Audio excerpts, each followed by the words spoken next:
Yo, how are we doing, everybody? So today I'm doing a guide on part 2 versus Fangmon. Now this is the final battle of the chapter here, and the big thing that you have to take note of is that you're going to be joined by Floramon and Lopmon. And these two Digimon, you don't get a chance to level these up at all before this fight. So you just have to work with what you have, and that is very rough this time going around. It might not be too bad if you're playing on normal, but I am playing on the hard difficulty here, and yeah, Floramon and Lopmon are very weak. They will easily lose to Numamon, they will easily lose to Gazimon, and Fangmon will one-shot them for free. So you have to be very careful about your positioning with those two Digimon. Essentially what I've decided to do is really just kind of keep them in the back and really just use them to heal other Digimon, essentially have them use an item on that Digimon.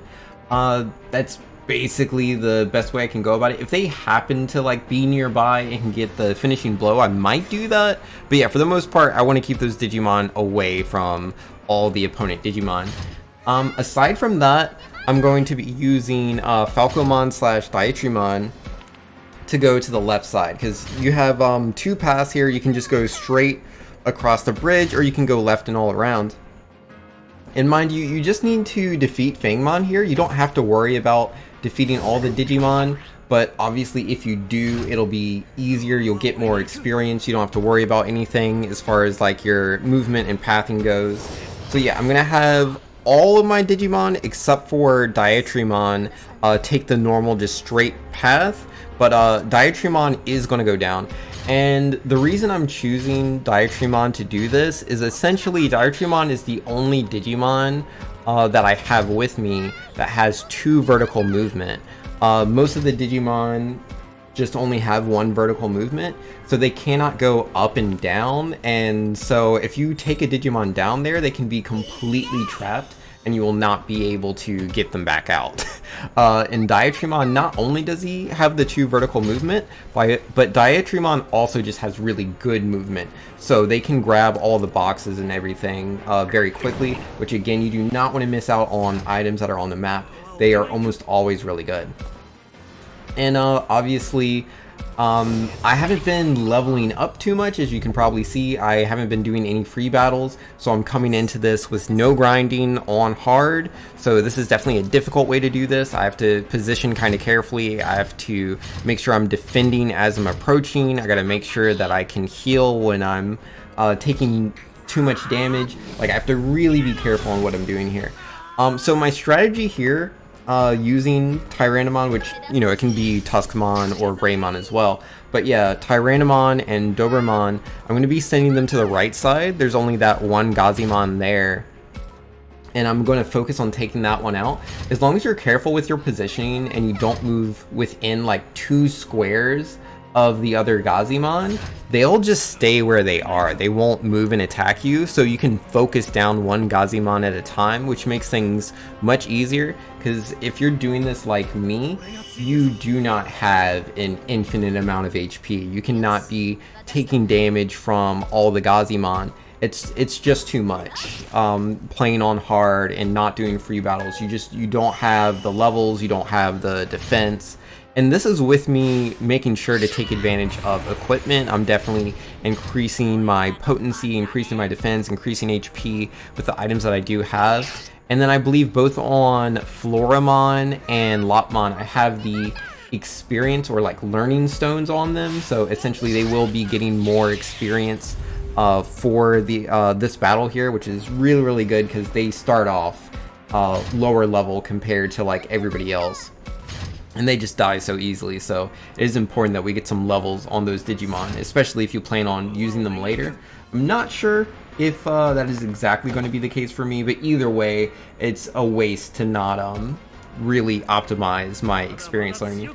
And right here, I'm going to be having Diatrimon de-digivolve back down to Falcomon, because it's really just that first Numamon you have there on the left side. It will approach you. You don't really have to do anything. It'll come towards you, and it is nice defeating it up while you're still close to your team, because if something's going bad, you can easily turn around and have another Digimon throw a heal at him.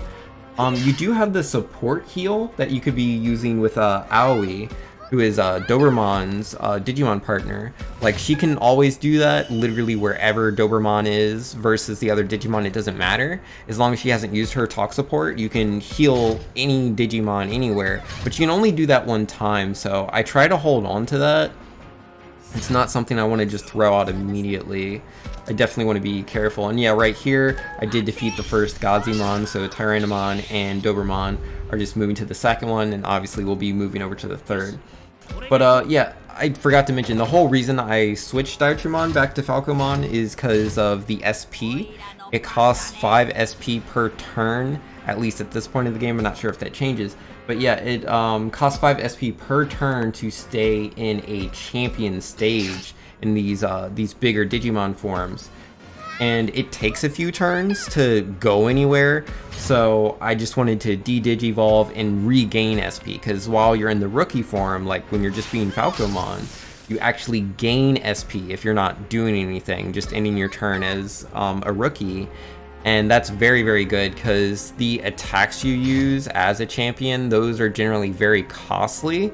So if you want to be able to use those, you're going to need your SP back, and especially if you are using them and you're just staying on champion longer than you need to, it can be very easy to just run out of SP completely, and then you're forced to de-digivolve back to your rookie form, and that can be really bad. If you're de-digivolving at the wrong time, you could end up taking a lot of damage and potentially losing your Digimon. So I'm trying to be very careful about that. Over here, I did trap this Gazimon using both Tyrannomon and Betamon, just so he wasn't able to move out on his turn. Because obviously I don't want him to like move around and attack Lopmon or Floramon, but I am trying to move them forward. Because yeah, unfortunately for those two Digimon, they just do not take attacks well at all. So I'm just being a little cautious here, because the Gazimon will not one-shot them. At least I don't think so. Maybe with a critical hit that would be possible, but yeah, they won't be doing that. But yeah, right here, I'm going to be using a support skill with Floramon's Digimon partner, because that increases your special defense, I believe it is. And yeah, this Numamon actually hits like pretty hard. Like Diatrimon doing this fight by himself, on hard with doing no free battles, so he basically just has minimum experience. It is not easy. It is definitely tricky. You have to be careful about how you decide to do this. So right here, I remember I actually have a guard charge here. I was thinking about using that, increasing my defense, but I already have the like special defense, so I assume that's good enough. I'm not actually sure exactly how the damage works on Numamon, but either way, I just wanted to take things kind of cautiously. But yeah, you can already see right here my HP is getting a little low. But with the main team, I'm just not going to engage yet. I'm waiting for Diatrimon to like finish off this Numamon and get those boxes, because Tyrannomon and Dobermon are actually quite powerful, and at least at this level, even on hard, I can defeat Fangmon in probably about 3 to 4 hits, depending on just like if I get the right angle and if I get like a critical hit or not.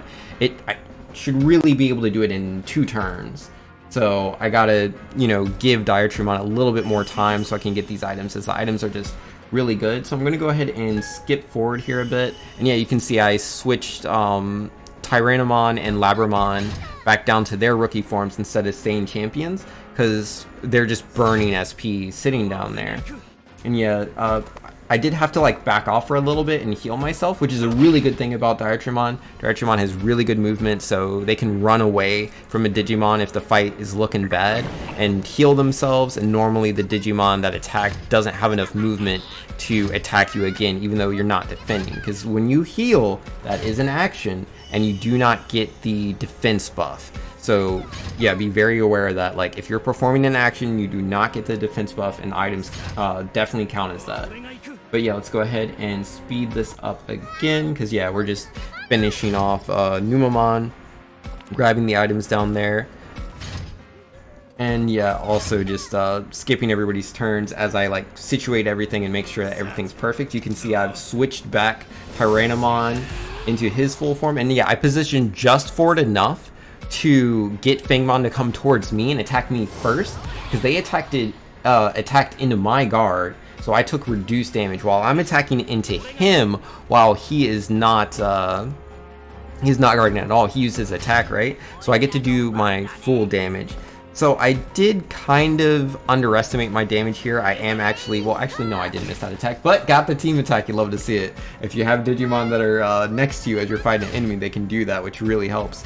But yeah, I did underestimate my damage output, so it does still take me a bit longer to open the boxes with Falcomon in comparison to how fast I'm going to defeat Fangmon. But you can see here, like right here, like that one hit on Dobermon, and that's with like increased HP with an item, I think. That took me to like about half. So I go ahead and just immediately use my support heal there. Because yeah, 2 hits can potentially just kill Dobermon. Dobermon can just die right then and there, and I'm not about that. So yeah, right here, we're just opening boxes, so I'm going to skip that forward. And yeah, I'm wasting a couple of turns to give them that chance. But yeah, I think that should be it. No, not this turn then. Oh, okay, yeah, there we go. That's the last box right there.